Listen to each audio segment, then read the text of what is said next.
very tight range now for the markets. I didn't get to do a video after the Friday close, but here we go. On Saturday, you can see we're looking at the SPY. It's very tight, very, very tight. We just got to wait to see if there's a break out of this zone, call it 400, or break down below, let's say 387 on the S&P. I don't want to guess it at this point because it's getting very tight. For me, the bias is to the downside. Should we break 400, I really do see just a magnet to 410. I'd be very shocked if we take out 410. I think even if we take out this descending line, I think we'll fail at 410. But I don't want to overly predict this, seeing as it's a very tight trading range and we're not really far away from either resistance point. I mean, 3% can be done in one day. I do think we'll fail, but let's see. We could take out 400. I mean, if we do get to 400 or even reach above it, it's very likely we go to 410. On the downside, if we take out 387, we go to the bottom. So, I mean, it's really that simple. And for me, the best barometer is the S&P. If we look at the Nasdaq, similar sort of chart. So if we take out 284.5, let's say 285. More importantly, if we break above this descending line, at which point it would pretty much be here, 285, then I see a magnet to 29, let's call it 7.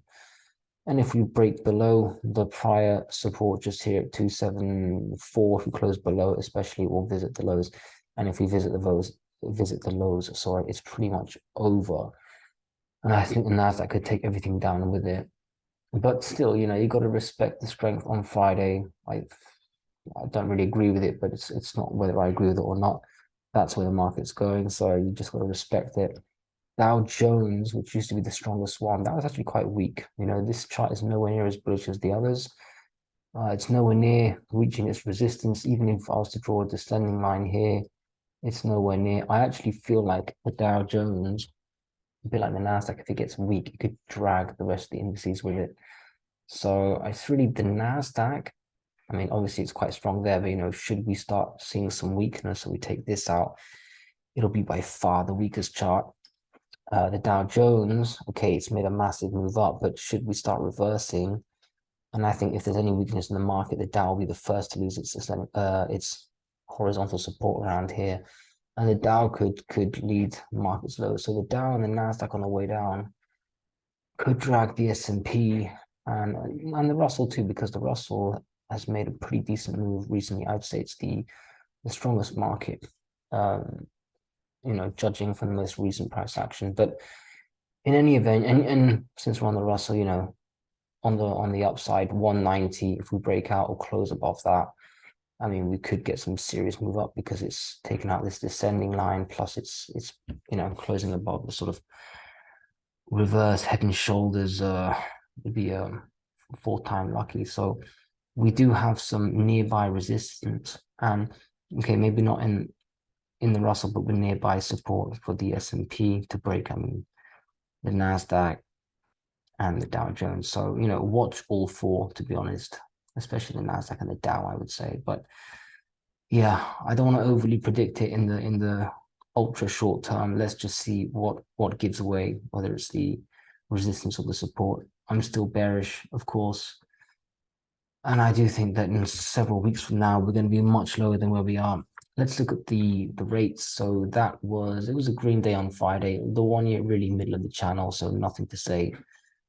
I won't cover it really in detail unless we're venturing up for resistance breakout or down towards support breakdown. And you've got to watch out because this little supporting line is going to come into play soon if we keep going sideways. So anyway, 1 year, I'm just going to say sideways. 2 year, just inching back up. I mean, it was a green day on Friday.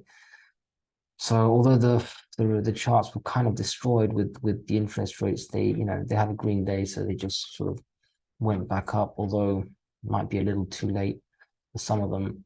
The 10-year, I mean, I've actually redrawn this ascending line to make it more perfect, and you can see we're nowhere near touching it. So the 10-year, yeah, it was a green day. Let's see. I mean, you've got this very easily identifiable resistance on the sort of descending trend line. So let's see if we ever breach that. That would really, for me, that would be enough to suggest we're moving back up.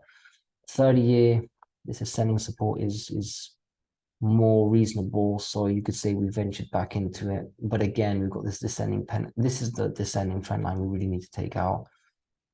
Well, with interest rates now, I mean, they've been pretty high for a while, right? I mean, we've obviously come down for some time, but I've had to factor in the idea that maybe, maybe investors are going to buy bonds in fear, which will keep yields low or keep yields from going higher. And that's if the market goes down. So maybe, I don't know. I still think that yields can go up and will go to new highs, but I don't think from there we're going to go much higher. I think 5% really on the 30, the 10-year, even the 2-year, all of them really, 5% will pretty much be the high, 5.5% ish. I think that's, going higher than that, it's probably asking too much.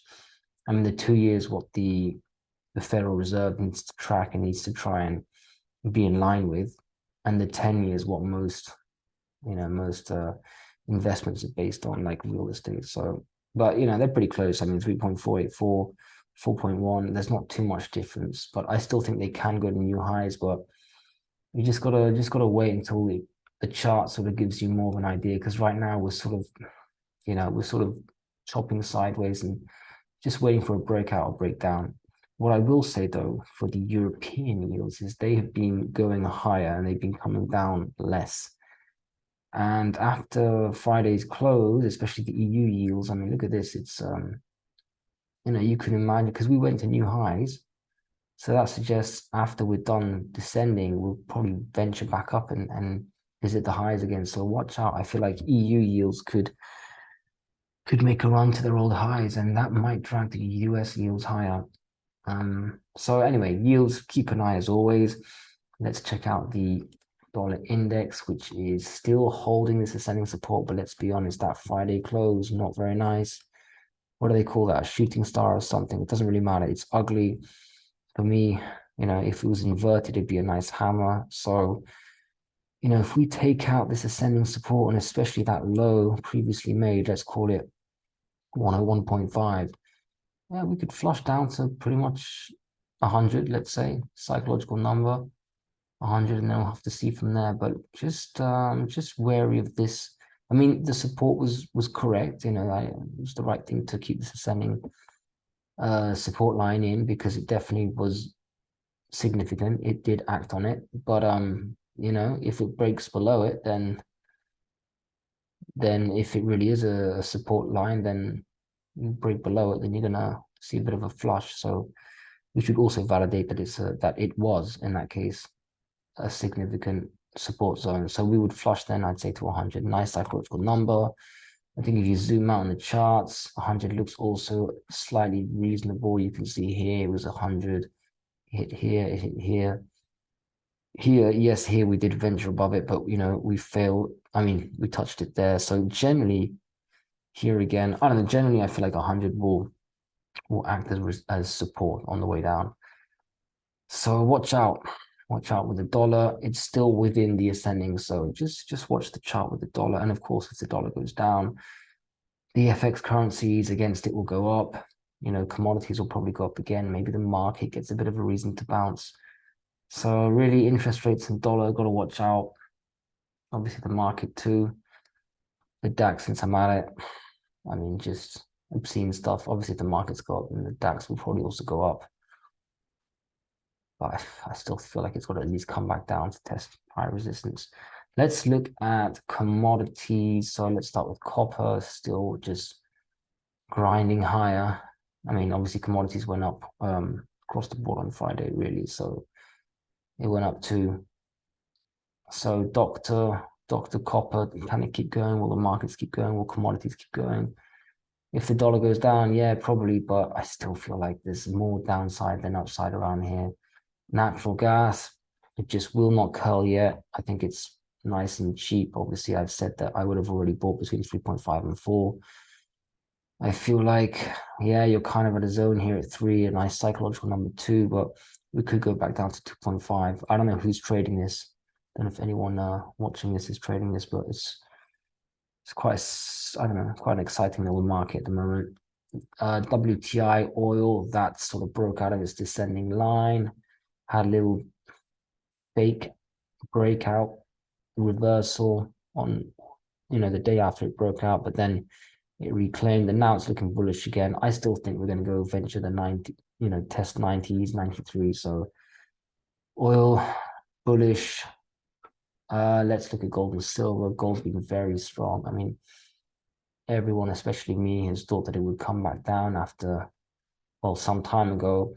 It refuses to do so. Yes, okay, it was a red day on Friday, but I mean, it's just, on Thursday, it just made new highs, close at a new high. So this is a small back test of where, let's call it 1920s. And I don't know, I just feel like it's sideways and could even go higher. I think if the dollar breaks down, you'll have gold testing 1950.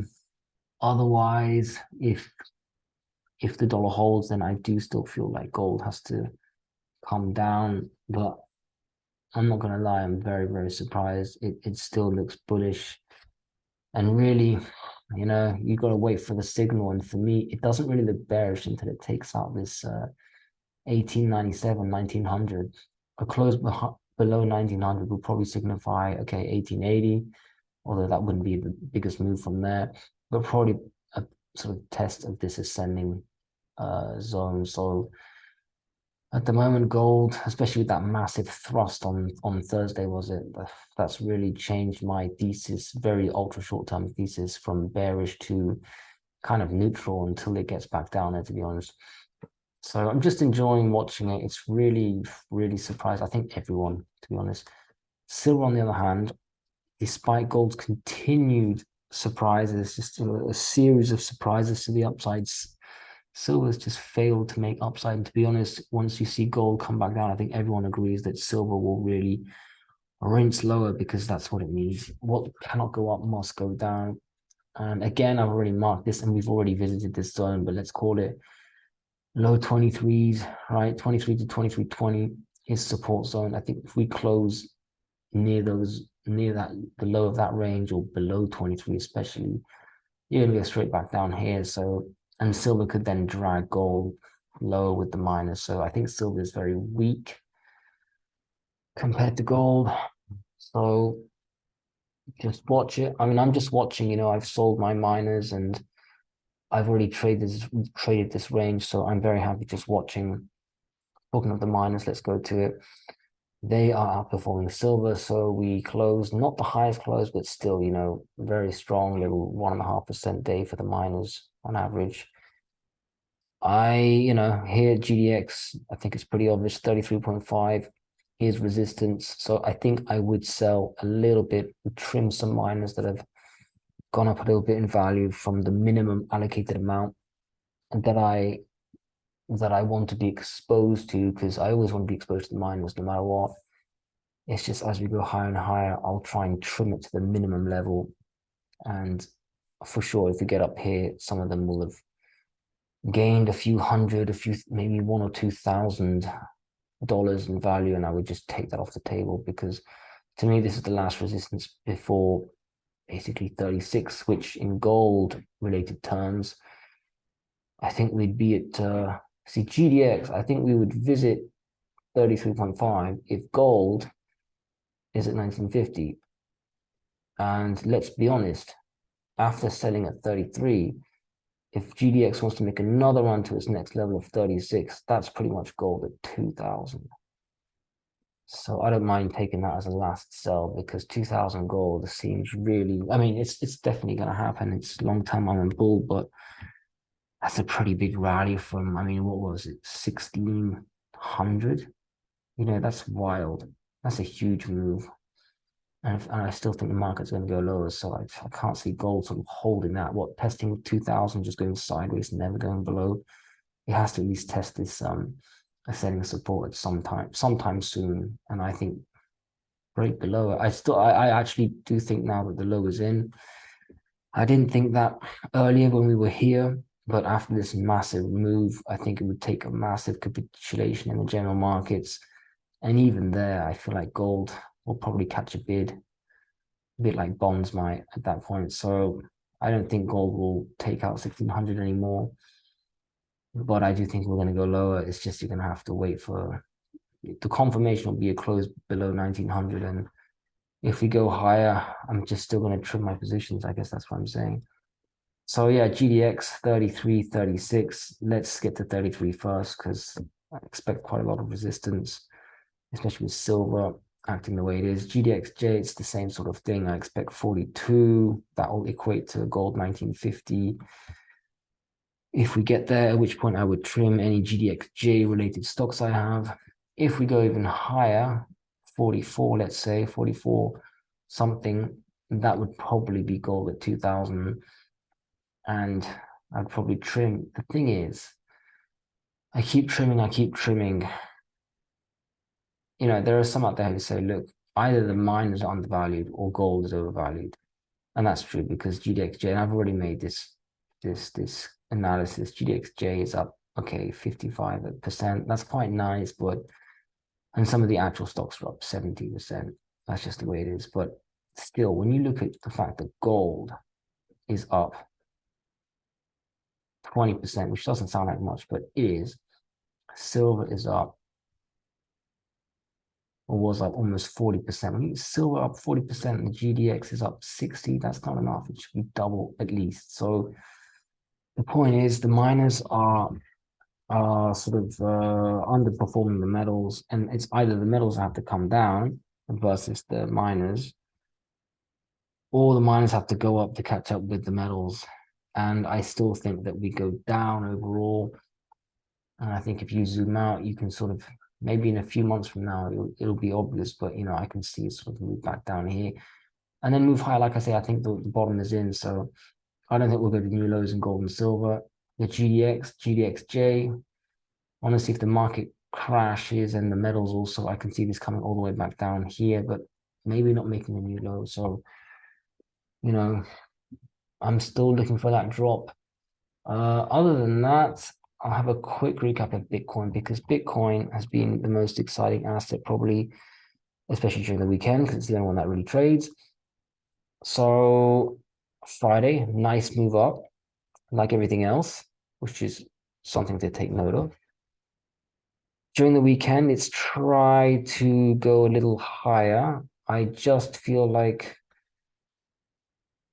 well, yeah, I just feel like it can't really go much higher until the Nasdaq reopens. For me, I really do see 25,000 as very strong resistance. It's hit that 20, call it 28, 22.8 thousand, 23,000 zone. It's ventured above it. I still think that's going to be resistance. But I did say it's going to be light resistance, but so far it's kind of active as resistance. I mean, let's see, there'll be a daily close around there probably, but we did venture above 22,800. You can see that, but still, we're sort of trading around there now. So keep an eye on Bitcoin. It looks very good, you know, descending breakout, holding strong, probably going to test 25,000. I really don't think we take out 25,000 without the market going higher. So let's see what happens to the market. You know, Monday, back to the Nasdaq, Dow, S&P, and Russell, but definitely Bitcoin. Very, very impressive. The miners, however, have not made new highs. So even though Bitcoin is breaking out, making new highs towards the close on Friday, I think it was towards the close on Friday and not after hours. I mean, after hours it kept going, but it had already made a move Friday. But the miners, such as Hive, you know, have not made new highs. And I know the market is closed for the crypto miners, but still, the point is crypto, especially Bitcoin, has been outperforming the miners the last few days. So I think that's a bit of a sign when the miners stop going up. So obviously if the Nasdaq keeps going up, then we'll make new highs with the miners. But I'm definitely paying more attention to that asset class, the crypto asset class, and I'll make more videos on that. But that's my recap for basically for Friday. I didn't get to do a video on Friday, so here it is.